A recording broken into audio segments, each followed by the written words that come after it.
FSN Radio. It's all about what's next. Go to financialsurvivalnetwork.com and sign up for your free weekly newsletter. You'll also get 3 free reports. The Financial Survival Network. It's all about what's next. Welcome, and you are listening to the Financial Survival Network. It's January 17th, 2018. Well, technology is moving at such a rapid pace, you have to wonder whether how many of you will have jobs in another decade or even 2 decades. How many truck drivers, how many taxi drivers, Uber drivers even. Imagine Uber drivers being obsoleted out, as well as so many other jobs that algorithms are going to be able to replace. That gives rise to the concept of the basic minimum income, or governments writing checks to you just for being a proud member of that country. And how will that work? The universal basic income. Will it work? Well, hey, first, as always, we love when you participate in the show. Just send an email to kl@kerrylutz.com. So can the concept of a universal basic income, or UBI, work? Well, our good friend from of2minds.com, that's OFTWOMINDS.com, talking about Charles Hugh Smith, is with us now. Charles, you've written a book on this very topic called Money and Work Unchained. Hey, it's great to have you back on. Thank you, Kerry. It's always a pleasure. So, money and work.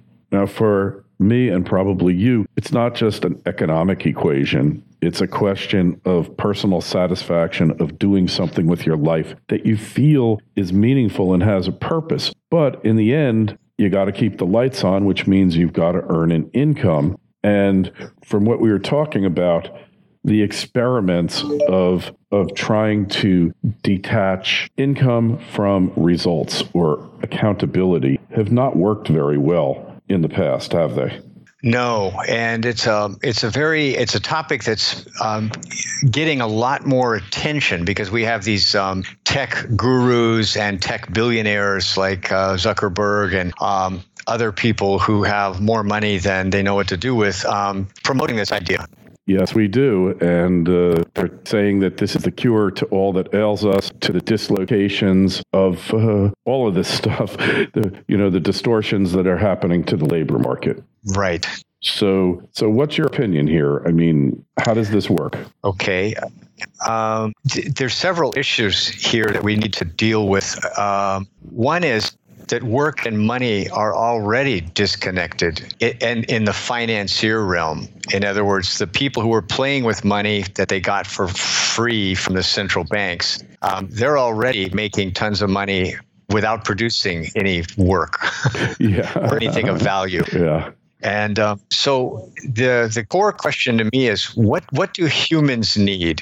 And the backers of UBI say all people need is a few dollars a month to buy essentials, and then we're going to be really happy. We're going to go out and write poetry and paint paintings, and even if it's no good, we're all going to be wonderful creative artists, and we're all going to be blissfully happy. It's going to be your nirvana. But if we look at human nature and human society, what we discover is people actually want to be part of a community, and they want to contribute value. They want to be valued, and they want to do work that's meaningful. And so if you just give them a check, they don't get any of those things they need, and then they actually fall into despair. And to me, a lot of what's creating the opioid crisis in middle America is people don't have work. And so then they fall into despair, and then they become addicted to some drug, legal or illegal, it doesn't really matter. And so what our goal should be is not to give everybody a subsistence check. It should be to create meaningful work in our communities. I agree with that, but when you see like jobs like mortgage underwriter, it's a fairly well-paid job now, Charles, $70,000 to $100,000 a year. Algorithm will replace that and do a better job at predicting the likelihood of the borrower to repay or to default. And then there's other jobs, security analyst or financial analyst. a lot of them are going to get, excised from the workforce. So can we all be YouTubers and podcasters and authors? Is that where we're heading to, where we'll just be able to indulge in our heart's desire to create? And how does that really work in practice? Like, I remember a guy I met in college. He was from Holland, from the Netherlands, as the proper name of the country is. And he was an artist. And I thought he was like really not very talented, sculptor. But the government was paying him like $5,000 a month to go and create. Do we need a bunch of Hanses being paid $5,000 a month to create, whether it's artwork or podcasting or YouTubing? How can that possibly work? Right. And I totally agree with you. And I did in my book, I work through like how many people are like you and I that actually make a middle class living creating content, or whatever you want to describe it. And of course, the number is really small. And you can look at the IRS data and discover that the number of people who make a middle class kind of living off of YouTubing and artistry and creating content or art is signal noise in the economy. So that's really not going to be a source of income for most people because it's just for the economics of that space, And as you say, technology is also increasingly being used to create basic content, like sports announcements or the description of a sports event and the final score and all that stuff. That can all be done automatically now. So I think we need to differentiate between profitable work and unprofitable work. And of course, in a capitalist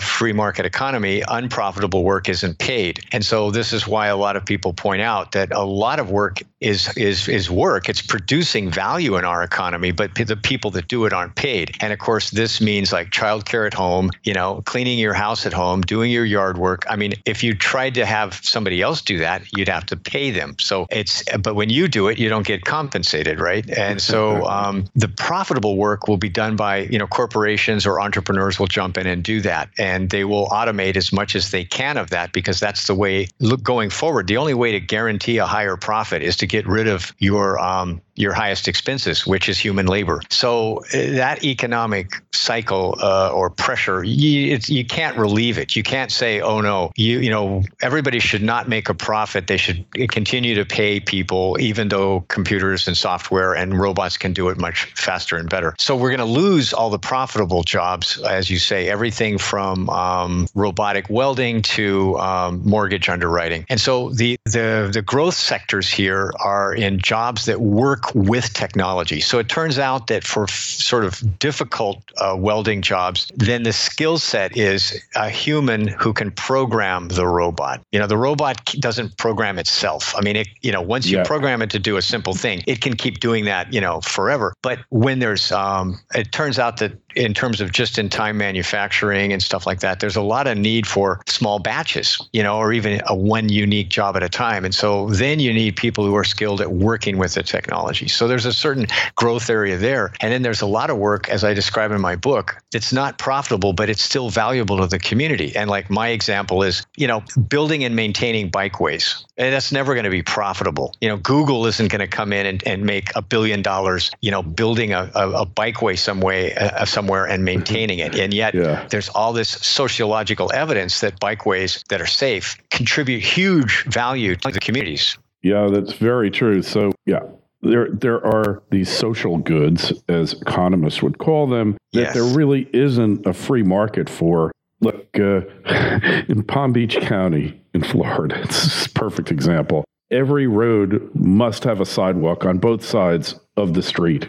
And there are places that don't. But as you develop the property, you got to have a sidewalk there. And yet, what would the market for sidewalks be if there was no government? Some places would put them in, some places wouldn't. So you'd be on and off the street. I like to ride my bicycle on the sidewalk rather than the street. It's a little safer with these Florida drivers, but that's my preference.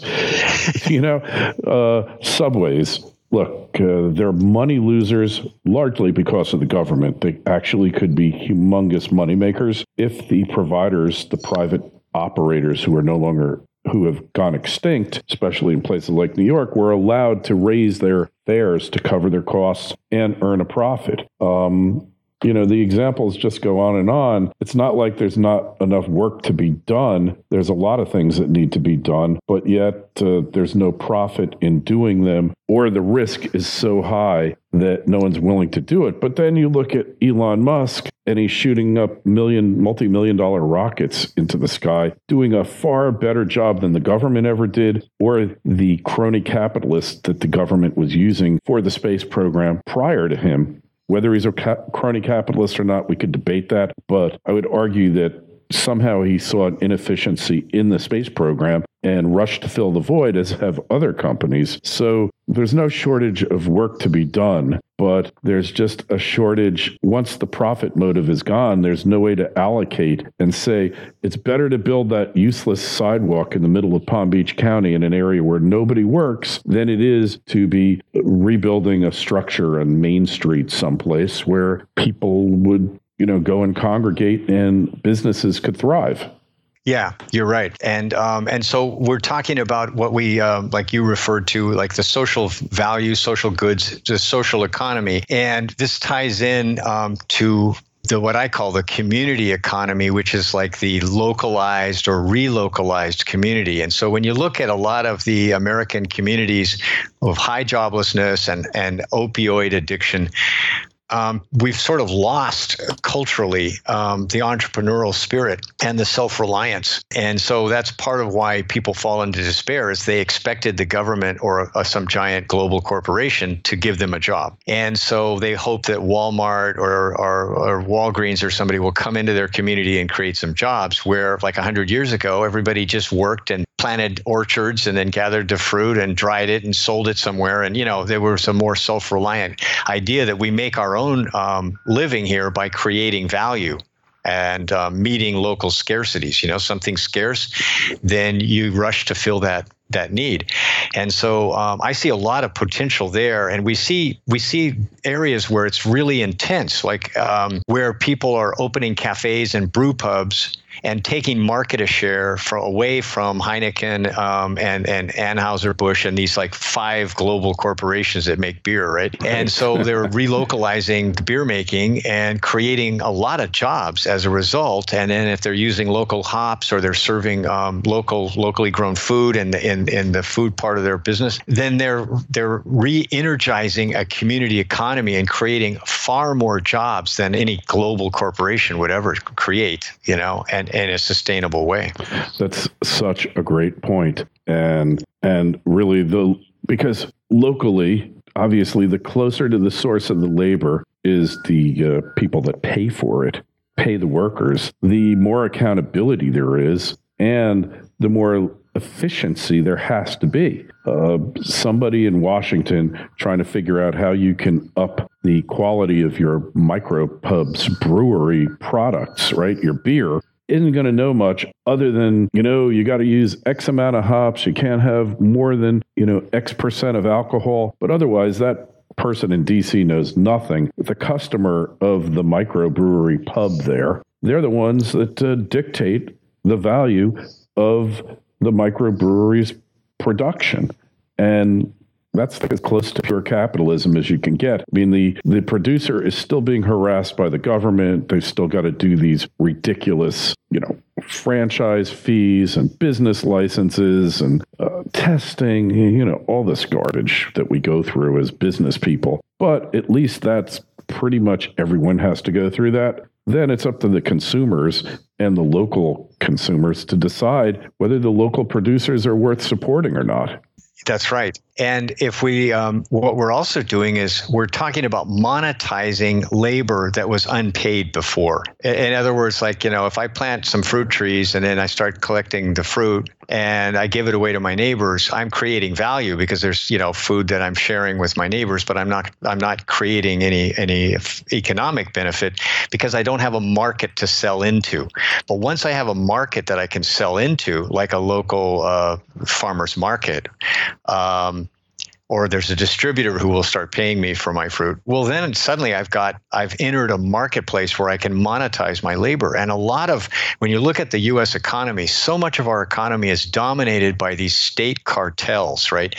Yes. And by that, I mean like healthcare. There's a few giant corporations that we're forced to use these corporation services because the government basically enforces their cartel on us. And the same is true of higher education and national defense, and just one industry after another is dominated by these crony capitalist cartels they provide lousy service. They jack up the rates of what they charge us. They're immensely profitable because they're like quasi monopolies. So what we're really talking about is the opposite of that, like a localized economy that creates jobs where people can find marketplaces to monetize their labor and provide value and get recognition in their own community for creating value. That's what we want. That's what's meaningful. That's what meaningful work is. And meaningful work is, I would argue, I don't want to say it's a basic human right. I mean, maybe you could argue, Charles, that the right to food, healthy food, clean water, basic human right. But maybe the right to work isn't a right, but maybe it should be. Maybe it's what we all really need, meaningful work, to be able to feel we're valuable and to build your self-esteem. I mean, nothing builds self-esteem like doing a job well done that's recognized by others. That's it in a nutshell. You've nailed my entire book in one sentence. And if we devoted our social resources to this goal, instead of like trying to say we're going to give a super form of welfare, we're going to give free money to everybody and then they're going to be happy. Actually, we're making everybody miserable if we pursue that. What we really want is we want a society in which meaningful work and purpose are abundant. And then we'll create all sorts of other abundances. Okay, there's a real lack. Without meaningful work, there's a real lack and a real lack of purpose in one's life. And I think that's what we all need to be looking at, really, when we're trying to figure out what you should be doing with your life, what's going on with this economy, and how do I fit into it. Right. Well said.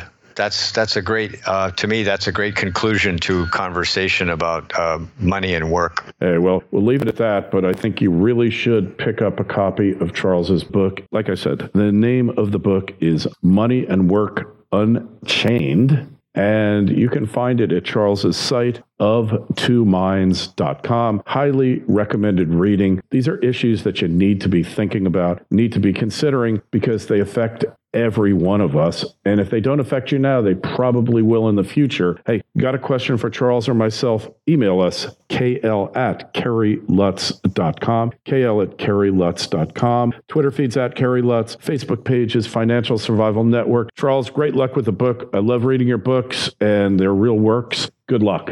Thank you so much, Kerry. It's been my pleasure to discuss it. FSN Radio. It's all about what's next. Go to financialsurvivalnetwork.com and sign up for your free weekly newsletter. You'll also get 3 free reports. The Financial Survival Network. It's all about what's next.